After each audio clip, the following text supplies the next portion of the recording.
Okay, अस्सलाम वालेकुम। तो आज के लेक्चर पे हम लोग स्ट्रक्चर्स का पार्ट 2 करेंगे। तो इससे पहले जो हमने स्ट्रक्चर्स की बेसिक इंट्रोडक्शन देखी थी और उसकी डिफरेंट टाइप्स देखी थी एवरटॉन, हम रुके थे कि स्ट्रक्चर्स के ऊपर जो फोर्सेस की जो एनालिसिस होती हैं, हमने कहा था कि दो तरीके से होती हैं। एक मेथड ऑफ जॉइंट्स होता है और एक मेथड ऑफ कनेक्शन होते हैं। ठीक है, तो आज हम लोग मेथड ऑफ जॉइंट्स करेंगे और उसके बाद फिर हम लोग अगली उस पे जो दूसरा मेथड होता है उसको स्टडी करेंगे। तो इस मेथड के अंदर हम लोग यूँ करते हैं कि हम लोग जो इक्विलिब्रियम कंडीशंस होती हैं वो हम लोग हर पेन पे, मतलब स्ट्रक्चर्स के अंदर जितनी भी पेन्स हैं जो कि आपके जॉइंट्स होते हैं, उनके ऊपर जाके हम लोग इक्विलिब्रियम कंडीशंस अप्लाई करते हैं और फिर वहां से हम लोग फोर्सेस हमें मेंबर के अंदर पता चल जाती हैं। तो इसको हम लोग मेथड ऑफ जॉइंट्स कहते हैं। तो हम लोग वही स्ट्रक्चर यूज करेंगे जो हमने पिछली दफा देखा था। वो आपके पास ये स्ट्रक्चर है और हम लोग यूँ करेंगे कि इसी स्ट्रक्चर पे जो कि हमने मेथड ऑफ जॉइंट्स अप्लाई किया उसी पे हम लोग अगले सेक्शन पे मेथड ऑफ सेक्शंस भी अप्लाई करेंगे। तो दोनों से हमारे पास आंसर सेम आने चाहिए। तो ओवरऑल बेसिक्स इस मेथड की ये है कि आपके पास अगर एक स्ट्रक्चर होता है तो सबसे पहले हम लोग एक्सटर्नल फोर्सेस फाइंड करते हैं। ठीक है, इक्विलिब्रियम कंडीशंस अप्लाई करके उसके बाद फिर हम लोग इंटरनल फोर्सेस उसके बाद फाइंड करते हैं उसकी। अच्छा, अब इसके अंदर इस पॉइंट को आपने ध्यान से पढ़ना है। ये इस मेथड पे, क्योंकि इक्विलिब्रियम ऑफ कॉनकरेंट फोर्सेस आपकी तब आती हैं जब आप इंटरनल, मतलब आपने एक्सटर्नल रिएक्शंस फाइंड कर लिए। अब आप जब इंटरनली फाइंड कर रहे हैं ना, तो आप इंडिविजुअली पिन्स को देख रहे हैं। हर पिन को आपने अलग अलग देखना है। तो फॉर एग्जांपल अगर मैं ए पिन देख रहा हूँ, ठीक है, यहाँ अगर ए पिन को देख रहा हूँ तो मैं सिर्फ ए को देख रहा हूँ। ठीक है, तो ए पे मेरे पास एक फोर्स इधर यहाँ लग रही होगी, एक फोर्स इधर यहाँ लग रही होगी और एक फोर्स जो आपके पास रिएक्शन फोर्सेस होती हैं सपोर्ट पे जो लग रही है वो यहाँ लग रही है।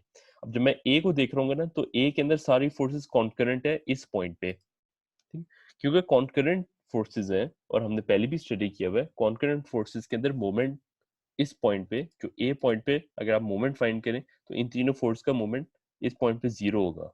ठीक है, तो हम लोग इस वजह से हर पॉइंट के अंदर जब आएंगे तो हम लोग सिर्फ दो इंडिपेंडेंट इक्विलिब्रियम इक्वेशंस यूज करेंगे।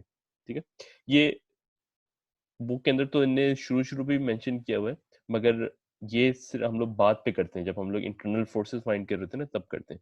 तो इसको आप ओवरऑल देख लें और याद रख लें कि जब हम लोग पिंस की तरफ आएंगे तो हमारे पास दो इंडिपेंडेंट इक्वेशंस होंगी सिर्फ। वैसे हमारे पास टू डायमेंशन के अंदर थ्री इक्वेशंस होती हैं, एफ एक्स, एफ वाई और मोमेंट। ठीक है, तो लेट्स स्टार्ट।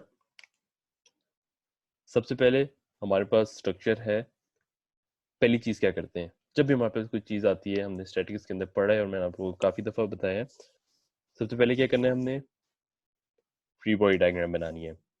तो फ्री बॉडी डायग्राम बनाते हैं। फ्री बॉडी डायग्राम आप जब बनाएंगे तो आपने जो चैप्टर नंबर 3 के अंदर आपने जो कॉन्टैक्ट्स पढ़े थे, आपने सपोर्ट्स पढ़े थे, जहाँ सपोर्ट्स के अंदर जैसे पिन कनेक्शन हो गया, रोलर सपोर्ट हो गया, तो इनके ऊपर अगर पिन कनेक्शन होते हैं तो कितनी फोर्सेस होती हैं, रोलर सपोर्ट होता है तो कितनी फोर्सेस होती हैं। तो इसका नॉलेज आपने इस्तेमाल करना है इस चैप्टर नंबर 4 के अंदर। तो फॉर एग्जांपल यहाँ आपको पता है कि ये कौन सा जॉइंट है, ये पिन जॉइंट है। तो पिन जॉइंट पे आपको पता है आपके पास एक फोर्स इस तरह आ रही होगी और एक फोर्स इस तरह आएगी, दो फोर्स होंगी।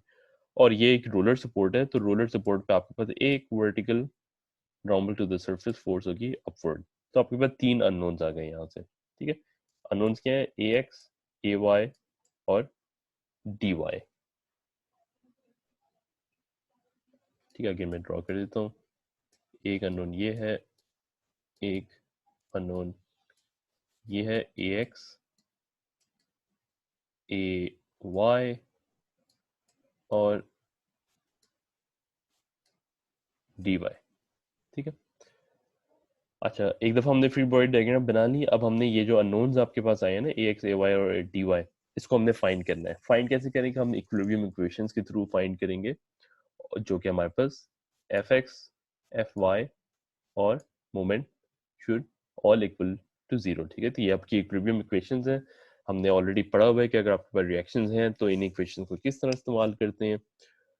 तो फॉर एग्जांपल अगर मैं एफ एक्स की इक्वेशन को इस्तेमाल करूं, इसको यूज करूं, तो एक्स एक्सिस के अंदर तो मेरे पास सिर्फ ए की फोर्स है जो कि ए एक्स है, तो उसके अलावा कोई एक्स एक्सिस फोर्स नहीं है, तो therefore X should be, this force should be equal to 0, तभी आपके पास एक्स एक्सिस के अंदर सब 0 हो जाएगा। अगर ये फोर्स 0 नहीं होगी तो इसका मतलब कि इसकी अगर कोई वैल्यू है तो इसको बैलेंस आउट करने के लिए एक्सटर्नली कोई फोर्स नहीं लग रही, तो इट मींस कि a x should be equal to 0 जब आप इस वाली इक्वेशन को अप्लाई करते हैं। मूविंग ऑन, फिर मैं कहता हूँ कि मैं अगर ए पॉइंट पे मोमेंट इक्वल टू 0 ले लेता हूँ, ठीक है, बिकॉज मैंने ए वाई और डी वाई की वैल्यू फाइंड करनी है।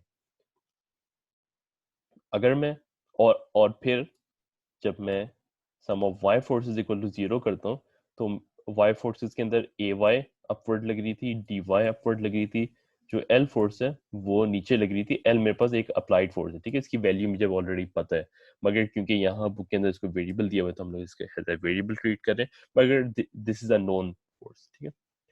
तो अननोन्स कितने हो गए, ए वाई और डी वाई हो गया। तो इसका मतलब कि जब मैं सम ऑफ वाई फोर्सेस के अंदर देखता हूँ तो मेरे पास अननोन्स, दो अननोन्स आते हैं, ठीक है। तो इस इक्वेशन को मैं कहीं इस्तेमाल नहीं कर सकता क्योंकि दो अननोन्स आ गए ना, तो मैं क्या करूँगा, मैं फिर मोमेंट की इक्वेशन इस्तेमाल करूँगा। इस वजह से मैंने सबसे पहले ये वाली इक्वेशन लिखी है, फिर ये इक्वेशन लिखी है, फिर ये इक्वेशन लिखी है, ठीक है। आप भी जब खास तौर पे स्टैटिक्स के अंदर आप, क्योंकि आपके पास तीनों इक्वेशंस अवेलेबल होती हैं, जब आप सवाल कर रहे होते हैं ना तो आपको अंदाज़ा हो जाता है, मतलब आपने इस यहाँ से देख के अंदाज़ा आप लगा सकते हैं कि यार अगर मैं सम ऑफ वाई फोर्सेस लगाओ ना तो मेरे पास दो अननोन्स आएंगे, डी वाई और ए वाई की अननोन्स आएंगी। तो अगर आप पहले इक्वेशन ये लिखें उसके बाद आप ये वाली इक्वेशन लिखें ना, तो इस इक्वेशन को लिखने की कोई ज़रूरत नहीं है, मतलब कोई इसका यूज़ नहीं होगा, क्योंकि क्या आप एट द एंड आपके पास इक्वेशन तो आ जाएगी मगर आप उसको यूज़ नहीं कर सकते। आप फिर क्या करेंगे, आप मोमेंट की इक्वेशन लेंगे। मोमेंट अगर आप ए पॉइंट पे ले लें तो ए एक्स और ए वाई 0 हो जाएंगे, वहां से फिर आपकी जो इक्वेशन होगी उसके अंदर आपके पास डी वाई अननोन आएगा, तो इस इक्वेशन से आप डी वाई की वैल्यू फाइंड कर सकते हैं। वो डी वाई की वैल्यू आप इस इक्वेशन पर डालें और फिर यहाँ से आप ए वाई की वैल्यू निकालें। अच्छा, अब क्योंकि वेरिएबल है तो बुक, तो हम लोग इसको यूँ करेंगे कि हम कहेंगे कि ए वाई की वैल्यू R1 ले लो और डी वाई की वैल्यू R2 ले लो, ठीक है। अब ए एक्स तो मेरे पास 0 हो गया, ठीक है, ए एक्स यहाँ से 0 हो गया, ए वाई की वैल्यू मेरे पास R1 आ गई और डी वाई की वैल्यू R2 आ गई, ठीक है। तो एक्सटर्नल फोर्सेस हमने सारी फाइंड कर ली हैं, अब हम लोग इंटरनल फोर्सेस की तरफ आएंगे, ठीक है। अब सारी एक्सटर्नल फोर्सेस हमें पता है। अच्छा, अब स्टार्ट कहाँ से लेना है, हमने ये तो कहा था कि हमने स्पेसिफिकली हर पिन के ऊपर जाके फोर्सेस फाइंड करनी है, मगर आपके पास तो 1 2 3 4 5 6 पिन्स हैं, कहाँ से स्टार्ट लें। तो बेसिकली आप स्टार्ट यूँ लेते हैं कि जहां आपको at least one known load exist हो और दो से ज्यादा अननोन अननोन फोर्सेस ना हो, ठीक है। मींस अगर आप देखें, फॉर एग्जांपल आप एफ को देख लें, अब एफ के अंदर आपके पास, आपको इसके अंदर फोर्स नहीं पता, आपको इस मेंबर पे फोर्स नहीं पता, आपको इस फोर्स पे मेंबर नहीं पता, तो 1 2 3 अननोन्स हैं, इसको फाइंड नहीं कर सकते। सिमिलरली बी पे देखें तो 1 2 3 4 मेंबर्स की फोर्सेस आपको नहीं पता, बाकियों पे भी देखें तो आपको नहीं पता, तो एट देन आपको सिर्फ ए पे पता है और डी पे पता है। इसका मतलब कि हम लोग इधर ए से स्टार्ट ले सकते हैं या फिर डी से स्टार्ट ले सकते हैं। अच्छा, ए पे किस तरह ये वाली कंडीशन पूरी होती है, आप यहाँ देखिए ए पे हमारे पास ये ए पॉइंट है ना, मैं इस फ्री बॉडी डायग्राम पे आ जाते हैं, ये ए पॉइंट था आपके पास, ठीक है। ए पॉइंट पे एक R1 लग रहा था, इसकी वैल्यू मुझे ऑलरेडी पता है। यहाँ एक वैल्यू लग रही थी एरो से अगर मैं ड्रॉ करूं, एरो ऊपर भी हो सकता है, नीचे भी हो सकता है। मैंने अभी ड्रॉ किया कि ये एरो नीचे की तरफ लग रहा है। ये वाला एरो हो सकता है राइट की तरफ हो। अब आप देखेंगे ये अननोन है, ठीक है, ये अननोन है, इसकी वैल्यू मुझे नहीं पता, क्वेश्चन मार्क डाल दिया, इसकी वैल्यू भी मुझे नहीं पता। तो दो अननोन्स आ गए और एक नॉन वैल्यू आ गई, ठीक है। तो ये कंडीशन पूरी हो गई जो कि मैंने यहाँ मेंशन की हुई है। अब अगर डी पे आए, डी पे किस तरह होती है, डी के अंदर भी एक R1 वैल्यू जो ऑलरेडी पता है, एक ये वाला मेंबर है, इस पे मुझे फोर्स नहीं पता, और एक ये वाला मेंबर है, इस पे मुझे फोर्स नहीं पता। तो दो अननोन्स हो गए, ठीक है, दो अननोन्स हो गए और एक नोन हो गया। तो अगेन ये वाली कंडीशन पूरी हो जाती है। तो ए या डी के अंदर हम लोग ईदर वन ऑफ दीज हम लोग स्टार्ट ले सकते हैं। अल्फाबेटिकली चलते हैं, तो ए से स्टार्ट लेते हैं। अच्छा, अब कीप इन माइंड के क्योंकि हमने कहा था कि हम लोग इक्विलिब्रियम, सारे ये पूरा स्ट्रक्चर इक्विलिब्रियम के अंदर है, तो सारे पॉइंट्स, सारे जॉइंट्स, हर जॉइंट पे, मतलब ईच जॉइंट लिखा हुआ है, तो हर जॉइंट पे आप इक्विलिब्रियम के अंदर होंगे। अगर आप ए पे इक्विलिब्रियम पे है ना, ए के अंदर कौन सी फोर्सेस लग रही है, ए पे इस मेंबर पे फोर्स लग रही है, इस मेंबर पे फोर्स लग रही है, और एक ये वर्टिकल फोर्स लग रही थी R1। अब ये सारी ए के अंदर जाके यहाँ मिल रही हैं, ठीक है। तो इसका मतलब ये कॉन्करेंट है इस पॉइंट पे। अगर कॉन्करेंट है इस पॉइंट पे तो मेरे पास ये दो इक्वेशंस है। यही चीज मैंने पहले रिपीट की थी, दोबारा इसलिए मैं रिपीट कर रहा हूँ कि ये इंपॉर्टेंट है। अच्छा, ए से स्टार्ट लेते हैं। तो जब मैं इसको सॉल्व कर रहा हूँ, फॉर एग्जांपल अगर मैं नोटबुक पे सॉल्व कर रहा हूँ, तो मैं लिखूंगा कि जॉइंट ए, मैं सबसे पहले लिखूंगा जॉइंट ए, और उसके बाद फिर मैं एक डॉट रिप्रेजेंट करूंगा टू रिप्रेजेंट दिस पिन, और उसके बाद जो भी फोर्सेस लग रही है, R1 लग रही थी, ठीक है, जैसे ये R1 लग रही थी आपके पास, तो यहाँ आपके पास R1 लग रही थी, ये उसकी डायरेक्शन हमें पता है अपवर्ड है क्योंकि हमें इसकी पता थी। उसके बाद एक मेरे पास मेंबर ये आ गया, और एक मेंबर ये आ गया, ठीक है, एक मेंबर AF है, एक मेंबर AB है, ठीक है। अब आप देख सकते हैं मैंने एरोज दोनों ऊपर भी नीचे भी दोनों रिप्रेजेंट किए हुए हैं। यहाँ दिस वे मैंने दोनों रिप्रेजेंट किए हैं, क्योंकि हमें नहीं पता कि अभी डायरेक्शन क्या है। इट कैन बी इधर इन राइट और टुवर्ड्स लेफ्ट। अब हाउ डू यू चूज कि करेक्ट डायरेक्शन इसकी क्या होनी चाहिए इस अननोन फोर्स की। बेसिकली करेक्ट डायरेक्शन हम लोग यू फाइंड करते हैं कि हम लोग अपनी फोर्सेस को बैलेंस कर लेते हैं जॉइंट के ऊपर, ठीक है। बैलेंसिंग किस तरह करते हैं हम लोग अभी आगे आके देखेंगे। अच्छा, एक साइड नोट कि जो नाम रखे हुए हैं ना, जैसे मैंने ये AF AB नाम रखा है, ये मैंने किस तरह किया है, ये हमने जॉइंट जिसके दरमियान ये होते हैं ना, उनके थ्रू उनको नाम रखते हैं। तो फॉर एग्जांपल ये जो मेंबर था मेरा, ये वाला, ये A और F के दरमियान था, तो इसलिए उसका नाम हमने AF रख लिया। अब अगेन ये जो नाम होते हैं ना AF, ये FA भी हो सकता है, चीज एक ही है, रेफर इसको ही कर रहा है, क्योंकि FA और AF दोनों इसी को रिप्रेजेंट करेंगे, ठीक है। तो इस तरह हम लोग उसके नाम रखते हैं। अच्छा, अब हम लोग बैलेंस करके देखते हैं फोर्सेस को। हमने करेक्ट डायरेक्शन फाइंड कर दी है ना कि AF वाली फोर्स, AF की डायरेक्शन किधर है और AB की डायरेक्शन किधर है। अच्छा, अब यहाँ आप देखें कि R1 इज एक्टिंग अपवर्ड्स, ठीक है, इज होगा।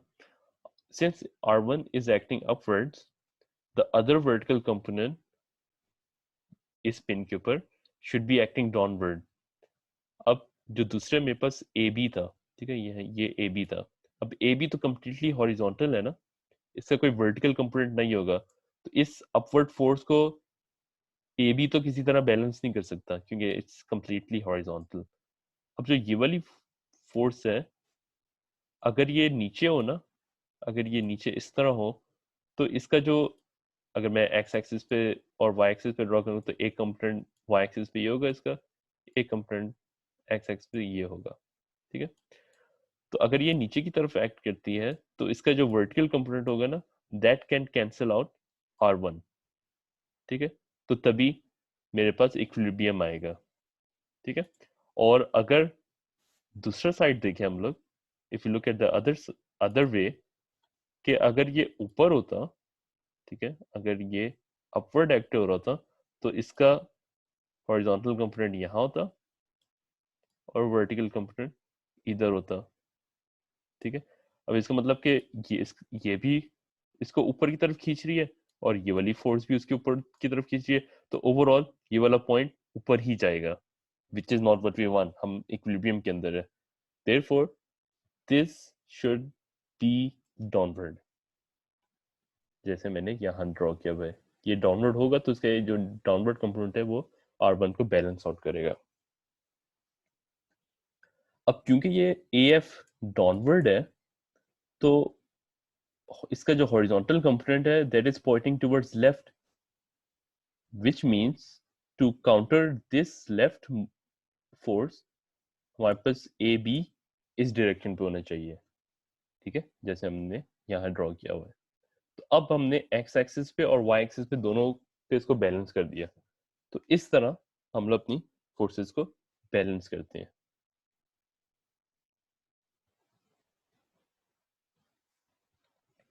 ओके, अब वैल्यूज कैसे फाइंड करेंगे? वैल्यूज इस तरह फाइंड करेंगे कि इक्वेशंस अप्लाई करके। कॉन्करेंट फोर्सेस है हमारे पास, मैंने 2 दफे रिपीट कर लिया, क्योंकि कॉन्करेंट फोर्सेस हैं तो इस पे हम लोग मोमेंट की इक्वेशन नहीं लगा सकते। मोमेंट अगर मैं यहाँ करूँ फाइंड तो वो 0 होगा, तो वहाँ पर मेरे पास जो बाकी 2 इक्वेशंस है, sum of X forces and sum of Y forces should be equal to 0, ठीक है। ओके, तो पहली इक्वेशन अगर मैं अप्लाई करूँ, तो और अच्छा, आपने एक्सिस भी साथ लाजमी मेंशन करने हैं, ठीक है, हर जॉइंट पे जाके मेंशन करने हैं आपने। अब मैंने x को पॉजिटिव टूवर्ड्स राइट लिया हुआ है, तो ए बी की डायरेक्शन मेरी पॉजिटिव हो गई, so A B is positive and A F since it's acting on the other side, उसका हॉरिजॉन्टल कंपोनेंट, तो इट्स नेगेटिव cos थीटा, ठीक है। cos थीटा किस तरह आया, ये वाला ही थीटा ऑल्टरनेट एंगल ये बन गया, और थीटा के साथ वाली वैल्यू हमारे पास कॉज होगी, ठीक है। हमने काफी दफा रिपीट किया हुआ है, that's why I am not repeating कि ये क्यों कॉज है, ये आपको पता होना चाहिए। तो ये तो इक्वेशन मेरे पास एफ एक्स की आ गई। एफ वाई की कैसे आएगी? R1 अपवर्ड एक्ट कर रहा है तो वो पॉजिटिव है, AF डाउनवर्ड एक्ट कर रहा है तो वो नेगेटिव है, और क्योंकि ये साइन, इसका जो डाउनवर्ड कंपोनेंट है वो इस तरह होगा तो वो साइन के साथ होगा, तो मेरे पास ये वाली इक्वेशन आ गई। अब यहाँ से मैं उसको सॉल्व कर सकता हूँ। तो आप देखें यहाँ मेरे पास 2 अननोन्स हैं, ठीक है, ये ए बी जो रेड के अंदर है ये अननोन्स हैं, ठीक है, ए बी और ए एफ अननोन है, और इस वाली इक्वेशन पे मेरे पास सिर्फ ये अननोन है, ठीक है।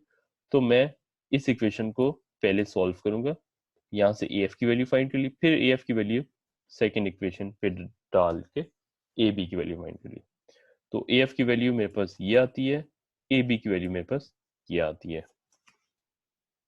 Okay, next important point, how do we know कि कौन सा मेंबर कंप्रेशन पे है और कौन सा टेंशन पे है? ठीक है, ये पे हमने पहले की थी, और मैंने आप लोगों को बताया था कि जब आप मेंबर्स पे देखते हैं खासतौर पे ट्रसेस के अंदर, तो every member is either in compression और इन टेंशन, ठीक है।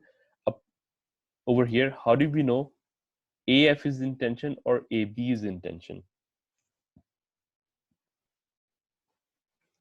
तो बेसिकली उसकी साइंस इस तरह होती है कि when we looked over here, pin connection पे, पिन के ऊपर, ठीक है, जब आप जॉइंट ए पे देख रहे थे तो पिन के ऊपर ए एफ की force it was acting towards the pin, right, like so. तो बेसिकली, और ये मेंबर आपका, ठीक है, इस मेंबर को मैं, अच्छा, मेंबर को मैं एम से रिप्रेजेंट कर लेता हूँ, और इस ये आपकी पिन है, तो पिन को मैं आपको लिख के बता देता हूँ, ये आपकी पिन है, ठीक है। अच्छा, अब यहाँ इस्तेमाल आएगा जो कि हमने इंट्रोडक्शन के अंदर पढ़ा था कि आप इस चैप्टर के अंदर न्यूटन्स थर्ड लॉ इस्तेमाल कर रहे थे, विच इज के every action has equal and opposite reaction. तो आपने जब पिन के ऊपर फोर्स टूवर्ड्स द पिन लगाई तो मेंबर के ऊपर इक्वल एंड ऑपोजिट फोर्स होगी, ठीक है, इक्वल एंड ऑपोजिट फोर्स होगी जो कि उसको बैलेंस करेगी। तो अगर आपने एक फोर्स यहाँ लगाई तो यही मेंबर के ऊपर इक्वल एंड ऑपोजिट फोर्स होगी जो कि अवे होगी, ठीक है। ये आपने टूवर्ड्स लगाई, टूवर्ड्स द पिन लगाई, तो टूवर्ड्स मेंबर भी आपके पास ये वाली फोर्स होगी। और अगर ये फोर्स टूवर्ड्स मेंबर हो तो हमने पढ़े कि हर मेंबर एक टू फोर्स मेंबर होता है। टू फोर्स मेंबर का मतलब ये है कि अगर मेरे पास यहाँ फोर्स टूवर्ड्स द मेंबर लग रही है तो उसके दूसरे साइड पे भी टूवर्ड्स द मेंबर लगेगी उसको बैलेंस करने के लिए, इक्विलिब्रियम पे होने के लिए।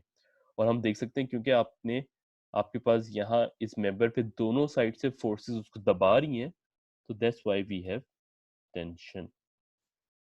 And now if you look at the other member which is in compression, ठीक है, मैंने गलती से टेंशन बोल दिया, ये कंप्रेशन है, ठीक है। Alright, when we look at A B के अंदर फोर्स हमारी आ रही थी अवे फ्रॉम द पिन। अब जब अवे फ्रॉम द पिन जाएंगे, ठीक है, if away from the pin जाएंगे तो फिर आपके पास मेंबर के अंदर इक्वल एंड ऑपोजिट फोर्स होगी, तो वो भी अवे फ्रॉम द मेंबर होगी, ठीक है। अब अगर आप इस एंड से फोर्स आपकी अवे है तो दूसरे एंड पे भी अवे होनी चाहिए इसको बैलेंस करने के लिए, टू फोर्स मेंबर के लिए। अब अगर दोनों एंड से वो अवे है तो इसको हम लोग टेंशन कहेंगे, ठीक है। हम लोग दोनों एंड से उसको पुल कर रहे हैं, ठीक है। दिस सॉर्ट ऑफ लाइक जब आप टग ऑफ वॉर के अंदर जाते हैं तो आप दोनों टीम्स रोप को दोनों साइड से खींच रही होती हैं, तो देयर इज टेंशन। अच्छा, इसी चीज को मैंने यहाँ ड्रॉ किया हुआ है। तो ये कंप्लीट आपका मेंबर था। तो पिन के ऊपर जब आपके पास फोर्स टूवर्ड्स द पिन लग रही थी तो यही पिन उसके ऊपर एक रिएक्शन फोर्स लगा रही होगी, तो उस मेंबर पे रिएक्शन फोर्स यहाँ टूवर्ड्स राइट लग रही है, ठीक है, टूवर्ड्स राइट लग रही है। तो अब अगर यहाँ मेरे पास फोर्स इसको यहाँ इस टूवर्ड्स राइट लग रही है तो उसको बैलेंस करने के लिए मेरे पास दूसरे एंड पे टूवर्ड्स लेफ्ट लग रही होगी, तो ये दोनों आपस में बैलेंस कर रहे होंगे, ठीक है। और यहाँ वाली जो पिन होगी, मतलब ये वाली, ये एक पिन है और ये इसका होल है, ठीक है, मेंबर के अंदर होल है जिसके अंदर पिन जाएगी, ठीक है। तो इस तरह आप उसको देख सकते हैं कि तो पिन, इस पिन पे आपके पास अब इस ये क्योंकि ये टूवर्ड्स लेफ्ट था तो इसका रिएक्शन टूवर्ड्स राइट होगा, ठीक है। तो इससे हमें पता चलता है कि अगर आपके पास जैसे ये जो मेंबर है, फॉर एग्जांपल इसको मैं ए एफ मेंबर कह देता हूँ। अगर ये ए एफ मेंबर है और ये वन एंड पे, अपने एक एंड पे इस वाली पिन के ऊपर फोर्स टूवर्ड्स द पिन लगा रहा है, तो दूसरे एंड, इसका जो दूसरा एंड है उस उस पिन के ऊपर भी टूवर्ड्स द पिन लग रही होगी। दिस मीन्स कि अगर एक मेंबर कंप्रेशन के अंदर है ना, तो वो दोनों एंड के अंदर कंप्रेशन के अंदर ही होता है। एक एंड पे अगर फोर्स टूवर्ड्स द पिन लग रही है तो दूसरे एंड पे भी फोर्स टूवर्ड्स द पिन लग रही है, ऑलराइट। अच्छा, अब हम लोग दूसरे मेंबर ए बी मेंबर को देख लेते हैं, क्योंकि ए बी टेंशन के अंदर था, मैं यहाँ ए बी कह देता हूँ इसको।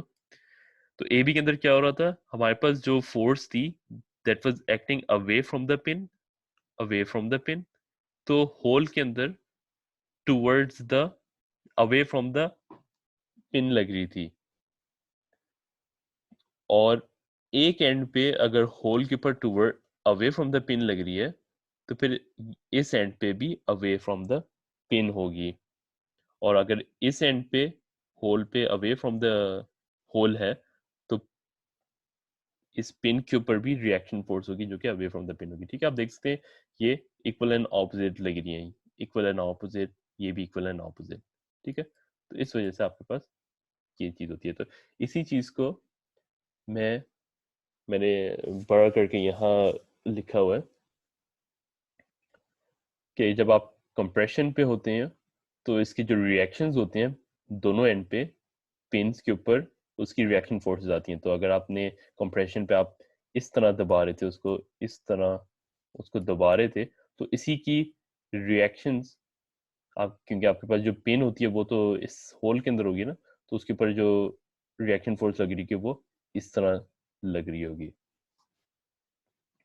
ठीक हो गया। अब जब आप टेंशन के अंदर आएंगे तो टेंशन पे आप दोनों एंड से उसको खींच रहे हैं, तो जो पिन होगी ना, पिन के ऊपर उसके रिएक्शन फोर्सेस इस तरह लग रही होगी। ठीक, इससे हम लोग एक चीज कंक्लूड कर सकते हैं आसान टर्म्स के अंदर, कि जब आप जॉइंट को देख रहे होते हैं ना, जब आपके पास पिन होती है, ये जो ब्लैक डॉट्स हैं ये पिन है, तो अगर फोर्स टूवर्ड्स द जॉइंट जा रही है तो मेंबर कंप्रेशन के अंदर है। ठीक है, यही चीज आप यहाँ देख सकते हैं, टूवर्ड्स द पिन जा रही है, इस एंड पे भी टूवर्ड्स द पिन जा रही है। तो जब टूवर्ड्स द पिन जा रही है तो जो मेंबर है वो कंप्रेशन के अंदर है। ठीक है, और टेंशन के लिए अगर force away from the joint है, ठीक है, इस एंड पे भी अवे फ्रॉम द जॉइंट है, इस एंड पे भी अवे फ्रॉम द जॉइंट है, तो ये मेंबर टेंशन के अंदर हो गया। ठीक है, तो ये चीज याद रख लें, towards the joint compression, away from the joint tension. ठीक है, तो ये चीज इसको याद रख लें, इसको समझ लें। और एक और चीज कि अगर आपको अभी मेरी समझ नहीं आई है तो do go look in the book, book के अंदर पढ़ें कि क्या क्या लिखा हुआ है। आप इंटरनेट के अंदर आपको ट्रसेस के ऊपर बेशुमार लेक्चर्स मिल जाएंगे, आप उनके अंदर जाके देखें। मतलब हाथ गिव अप नहीं करने आपने, हार नहीं माननी, आप इसको खुद समझें, इसको फ्रेश माइंड से देखें, थिंक अबाउट इट। ठीक है, और अगर फिर भी समझ नहीं आई तो फिर डू आस्क मी कि एग्जैक्टली क्या चीज समझ नहीं आ रही। पर पॉइंट मेरा ये है कि आपने खुद अपनी कोशिश करनी है। ठीक है, जब कोशिश नहीं करेंगे तो there is nothing I can do about it. ठीक है, तो मैं तो अब जितनी मर्जी से आपको डिफरेंट तरीकों से एक्सप्लेन करने की कोशिश कर सकता हूँ, but you on the other hand also have to make an effort. ठीक है, ओके, मूविंग ऑन। तो ए एफ और ए बी की वैल्यू तो मैंने फाइंड कर ली थी। तो अब ए एफ टेंशन पे है या कंप्रेशन पे है, हम लोग यहाँ से देखें, एरो टूवर्ड्स द जॉइंट है, तो टूवर्ड्स का मतलब कंप्रेशन है, टूवर्ड्स का मतलब कंप्रेशन हो गया। और ए बी का arrow away from the joint pin है, तो वो टेंशन के अंदर है। ठीक है, इसको मैं इधर मैं यहाँ इसके साथ कंप्लीटली पूरा वर्ड लिखूं, या फिर मैं कह दूं कि ब्रैकेट के अंदर कि ये सी, तो इसकी जो भी लेट्स से किलो न्यूटन्स है या न्यूटन है, जो भी यूनिट्स मेंशन होंगे, तो मैं यूनिट्स लिखूंगा और उसके साथ सी या टी लिख के बता दूंगा कि ये टेंशन पे थी या कंप्रेशन पे थी। और ये चीज लिखना लाजमी है। तो जब भी आप ट्रसेस सॉल्व कर रहे होंगे, आपने हर जॉइंट पे बताना है कि कितनी फोर्स लग रही थी, फोर्स की वैल्यू क्या थी, और क्या वो टेंशन पे थी या कंप्रेशन के अंदर थी। ठीक है, अच्छा, अब हमने ए पे फाइंड कर लिया। आप देख सकते हैं कि ए को मैंने ग्रीन किया हुआ है, और ए एफ और ए बी के ऊपर मैंने फोर्सेस फाइंड कर ली थी जिनको मैंने ग्रीन कर दिया है। बाकी जो रेड हुई भी है इनको हमने फाइंड नहीं किया हुआ। ठीक है, अच्छा, अब हम लोग दूसरे जॉइंट्स की तरफ आते हैं। अब दूसरे जॉइंट्स को मैं किस तरह देखूंगा? दूसरे जॉइंट्स को सबसे बेस्ट तरीका होता है, इट्स ऑलवेज बेटर कि आप एक जॉइंट से दूसरे जॉइंट्स की तरफ साथ जाएं और उन जॉइंट के ऊपर जाएं जो कनेक्टेड है। जब ए के साथ एफ और बी कनेक्टेड है तो इट्स बेटर कि हम लोग इधर एफ पे या फिर बी की तरफ जाएं। तो ठीक है, तो नेक्स्ट चॉइसेस कैन बी इधर बी और एफ। अब बी और एफ में से भी मैं किसके ऊपर जाऊंगा? अगर मैं बी को देखूं ना, बी के अंदर 3 अननोन्स हैं, 1 2 3 अननोन कौन कौन से? B F, B E and B C. तो मेरे पास 3 अननोन्स आ गए हैं। इक्वेशन मेरे पास सिर्फ 2 है, summation F X is equal to zero, summation F Y is equal to zero.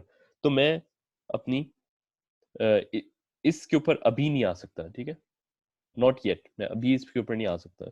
Means कि मैं मुझे जॉइंट एफ पे जाना पड़ेगा। तो अगर मैं जॉइंट एफ के अंदर आऊं तो अगेन मैं क्या करूंगा, मैं पिन ड्रॉ करूंगा और पिन के ऊपर फोर्सेस ड्रॉ कर दूंगा। अब यहाँ देख सकते हैं एफ ए जो मेरे पास लग रहा था ए एफ। ठीक है, ए एफ और एफ ए एक ही चीज है। मैं कहाँ मैंने फाइंड किया था, इधर मैंने फाइंड किया। ठीक है, A F, this is also equal to FA. Now this was a compression force. Compression force is that which is always acting towards the joint. ठीक है। अगर वो एक एंड पे टुवर्ड्स द जॉइंट लग रहा है तो दूसरे एंड पे भी वो टुवर्ड्स द जॉइंट लगेगा। Means when we go to joint F, F A और A F will be acting towards the joint, towards the pin. Okay? अब जो बाकी दो हैं उनकी वैल्यू कैसे फाइंड करेंगे? वी नो कि ये जो towards the joint एक्ट कर रहा है एफ ए, इसका एक अपवर्ड कंपोनेंट होगा और एक towards the right component होगा. In order to balance the upward component, FB should be downward in order to balance this, and FE should be acting towards the left in order to balance this. So this is how we find the directions of this and this. So अब क्या करेंगे? Now we apply the equilibrium equations, which is summation fx is equal to 0 and summation fy is equal to 0. So जब when we apply summation fx is equal to 0, तो fa since आपके पास angle मतलब आपको θ2 given था यहाँ, तो θ2 का जो दूसरा कंपोनेंट होगा वो अपवर्ड होगा, तो इसका जो हॉरिजॉन्टल कंपोनेंट है वो साइन के साथ लिखेंगे। तो fa sin θ2 minus, because this is acting in negative x-axis, is equal to 0. तो आपके पास ये पूरी इक्वेशन समीशन fx के अंदर बनी। समीशन fy अगर मैं अप्लाई करूं तो this upward component should be equal to fb component. तो ये इक्वेशन आपके पास यहाँ से बनेगी, जहां आपके पास जो fa की वैल्यू वो हमने पिछली जॉइंट ए के अंदर ऑलरेडी फाइंड की थी, जिसकी वैल्यू ये थी। ठीक है, तो इसका जो भी आंसर होगा वो आप यहाँ लिखेंगे, fa की वैल्यू फाइंड कर लेंगे और fb की वैल्यू फाइंड करेंगे।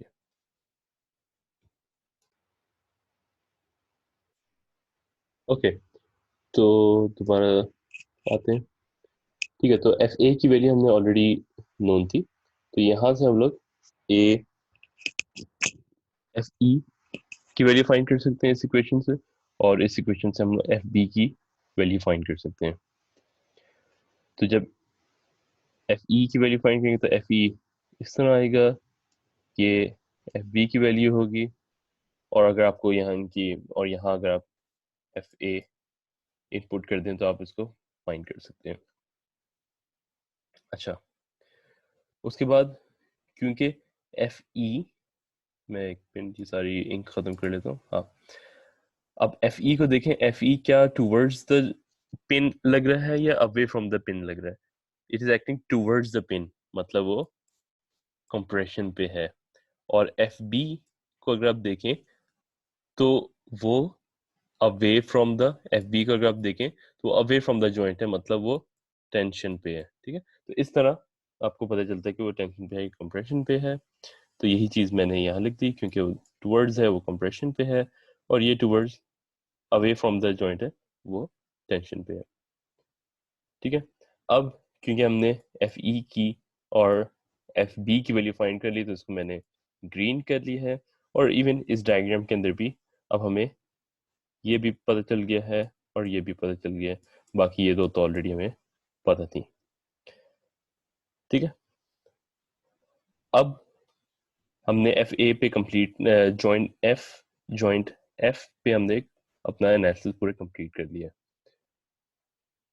अब हम लोग क्या करेंगे, अब हम लोग सेम ऑपरेशन हर जॉइंट पे जाएंगे, इसी तरह एफ एक्स और एफ वाई की इक्वेशन अप्लाई करेंगे और अननोन्स को फाइंड करेंगे, और फिर देखेंगे क्या वो टुवर्ड्स द पिन है, अवे फ्रॉम द पिन है। उसी तरह टेंशन या कंप्रेशन के अंदर उनको हम लोग लिखेंगे। अब जॉइंट एफ के बाद मैंने क्या कहता है, अब स्प्रेड आउट करेंगे। ठीक है, अब एफ फाइंड कर लिया हमने, पहले ए फाइंड किया था, फिर एफ फाइंड कर लिया। अब जब एफ फाइंड किए तब हम लोग इधर बी पे जा सकते हैं या फिर ई पे जा सकते हैं।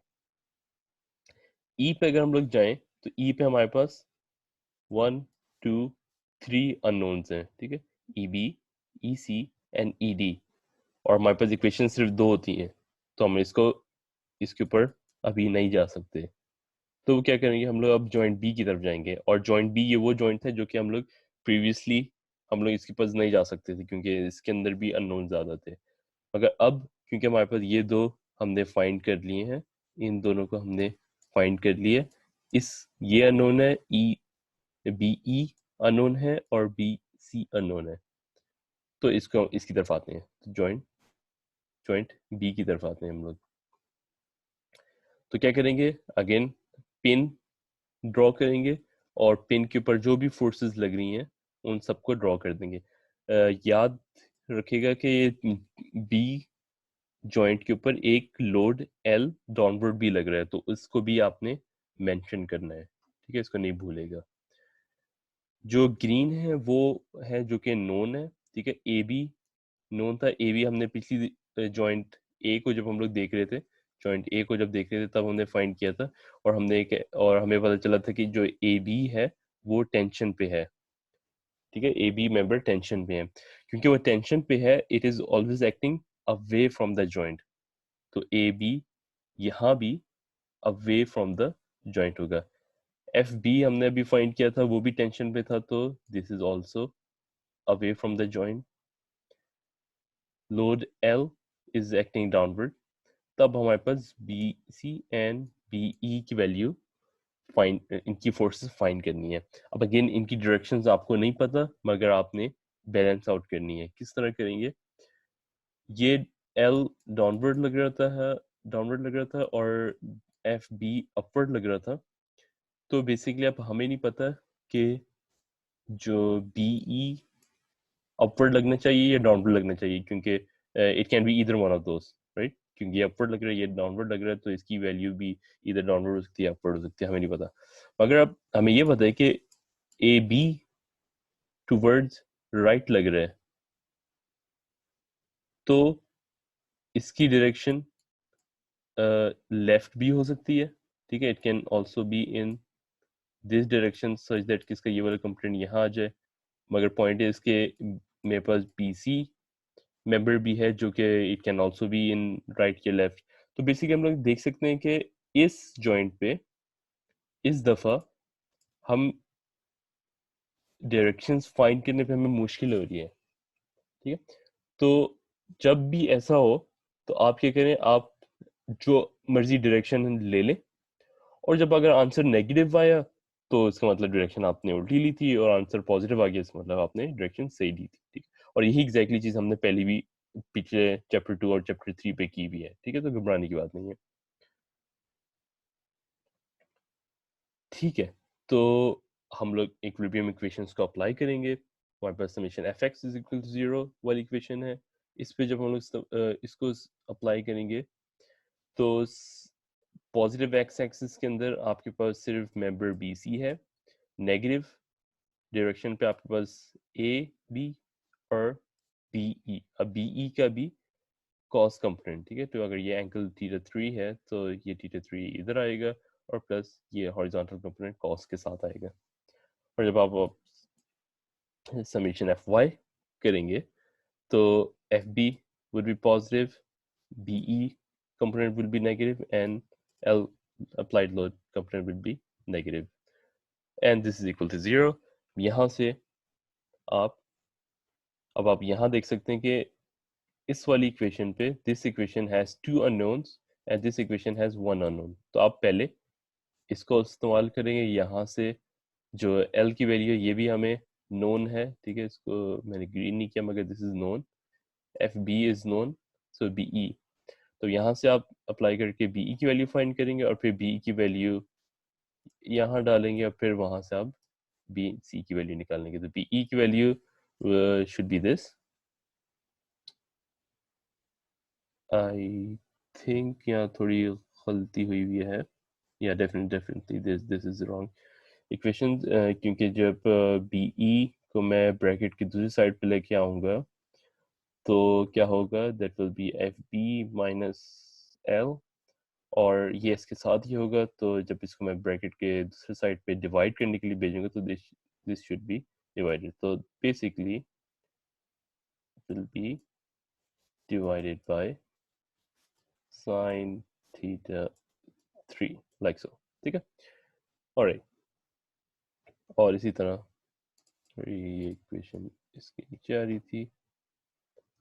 अच्छा, ये तो मतलब इसी को फिर मैंने कहा था कि अच्छा ये टूवर्ड्स, क्योंकि ये मेरे पास लेट्स सपोज कि ये मेरे पास पॉजिटिव आ रही है क्योंकि अभी वेरिएबल्स हैं, वी डोंट नो द इसकी वैल्यू, बट इफ इसकी वैल्यू अगर पॉजिटिव आती है और एरो हमने टूवर्ड्स द जॉइंट लिया हुआ था, इसका मतलब वो कंप्रेशन के अंदर है। ठीक है, फाइनल मैं लिख लेता हूँ कि this was actually B F T minus L divided by sine theta 3। ठीक है, for now it's not important कि एग्जैक्टली क्या वैल्यू आ रही है। ठीक है, what is important is the method. ठीक है, ऑलराइट।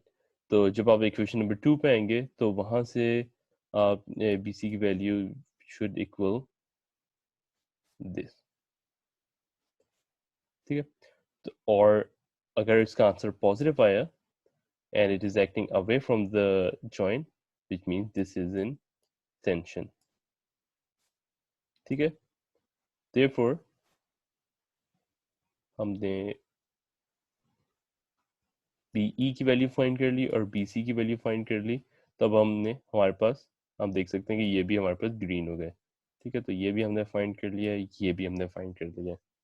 अब हमारे पास दो चॉइसेस हैं, either we can go in joint E or we can go to joint C, because both of them equally have two unknowns over here and two unknowns over here. Let's go with joint C because there's something new that happens in joint C.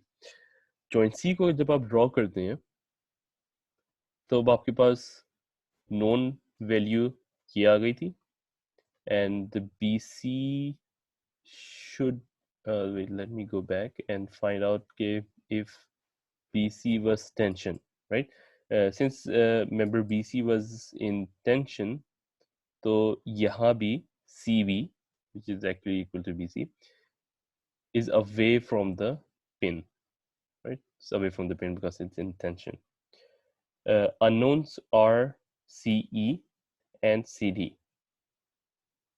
Now, when we apply the equilibrium equations, if you apply summation fx is equal to 0, the only two variables that are in x direction is CD and B and CB. So CD minus CB is equal to 0. Therefore, CD is equal to CB, right? Makes sense. But if you apply summation fy is equal to 0, so you all problem is कि आपके पास सिर्फ CE की value, there is only one variable that is acting in y direction. ठीक है, इसके और कोई y direction पे act नहीं कर रहा, तो basically CE right hand side should equal to the left hand side, so CE will be 0. अब मेंबर के अंदर जब फोर्स 0 आती है तो उसका क्या मतलब है, राइट? तो CE is equal to 0 and CD is equal to CB. Now, since CB was in tension and this is equal to CB, this will also be in tension, right? Okay. Since CE, this one, is equal to 0, this means it's a zero force member. Okay? We'll study more about zero force members later in the course. For now, it's 0. It doesn't have any value. We'll see later what zero force members क्या होते हैं. Okay, so now we found this, we found this. The only member that is left is ED, right? And you can either choose joint D to find this, or you can choose joint E to find this. Okay, try it for yourselves. और जो भी answer आते हैं आप उसको find कर सकते हैं. Okay, so in conclusion, when you're concluding, when you found all the forces, it is always convenient to indicate the tensions, whether it's in tension or compression, her member पे, वो tension पे या compression पे directly जब वो original जो trust है ना उसके ऊपर draw करके आप दिखा सकते हैं. तो ये original trust थी, तो इसके ऊपर आप individually draw कर सकते हैं. अब आप देख सकते हैं कि कि कहते हैं ये आपकी कंप्रेशन के अंदर थी, ये आपकी टेंशन पे है, और सिमिलरली आप बाकी भी ड्रॉ कर सकते थे, ड्रॉ कर सकते हैं।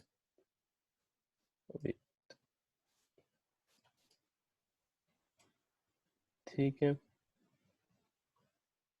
अच्छा, this is the point that मैंने ऑलरेडी आपको एक्सप्लेन कर लिया कि sometimes we can not initially find the correct directions of one or both the unknown forces किसी भी given plane पे, therefore हम लोग arbitrary assignment करते हैं, हम arbitrary कोई उसको value दे देते हैं और फिर solve करते हैं. So if you have a negative value that will indicate कि आपका जो answer आया है that is incorrect in terms कि आपने जो direction ली थी वो incorrect थी, तो आपने दूसरी direction ली नहीं, ठीक है, and that's it. This is the method of joints. और आपने अगर हम लोग समराइज करें, वापस जाके एक दफ़ा समरी कर लेते हैं, फिर लेक्चर को एंड करते हैं. Let me just move back and the lecture here, discard my annotations. Okay, so we begin over here. सबसे पहले हम लोग फ्री बॉडी डायग्राम बनाते हैं, एक्सटर्नल फोर्सेस को फाइंड करते हैं. एक दफ़ा एक्सटर्नल फोर्सेस को आपने फाइंड कर लिया, उसके बाद आप किसी भी एक जॉइंट के ऊपर आते हैं जिसके अंदर आपके पास दो से ज़्यादा नोन्स ना हो और एक नोन फोर्स लग रही हो. अब वहाँ इक्विलिब्रियम इक्वेशंस अप्लाई करते हैं, which is summation F X is equal to 0, summation F Y is equal to 0. Then हमने ये देखा था कि जो आपका मेंबर होता है, अगर पिन के ऊपर फोर्स टूवर्ड्स द जॉइंट जा रहा हो तो member is in compression, and if the force is away from the joint then the member is in tension, right? So therefore we apply this equation to all the joints. We have 1 2 3 4 5 6 joints, तो आप 6 joints के ऊपर ही apply कर सकते देखते हैं. One thing to note over here is that हमने सबसे पहले A पे किया था, then we move on to F, फिर हम B के ऊपर आए, फिर हम C के ऊपर आए. Then once we found the forces in C, only one unknown was left. So we went either with E or D. We didn't go for both of them, right? तो दोनों के ऊपर जाने की जरूरत नहीं थी, आप सिर्फ एक के ऊपर भी जाके फाइंड कर सकते थे. ठीक है, तो दिस मीन्स के it's not necessary that you have to go to each and every joint. You just have to find the values of all the members, right? And if you have done so without going to any particular joint, then it's not necessary to go to that joint. ठीक है, तो और then आप donate कर सकते हैं अपने original structure के अंदर कि ये कंप्रेशन पे था, ये टेंशन पे था, likewise. Alright, so this completes our theory for method of joints. In the next lecture, we will get some examples which has some numerical examples, क्योंकि यहाँ तो आपके पास सारी variables के अंदर थे, तो हम लोग एक numerical example लेंगे, either from sample problems या कोई और, and फिर हम लोग इस method को apply करके देखेंगे कि how do we find the answers and whatnot. ठीक है, hope you understood. और तो that's it for now. बाकी lecture हम लोग बाद पे continue करते हैं. Okay, sorry.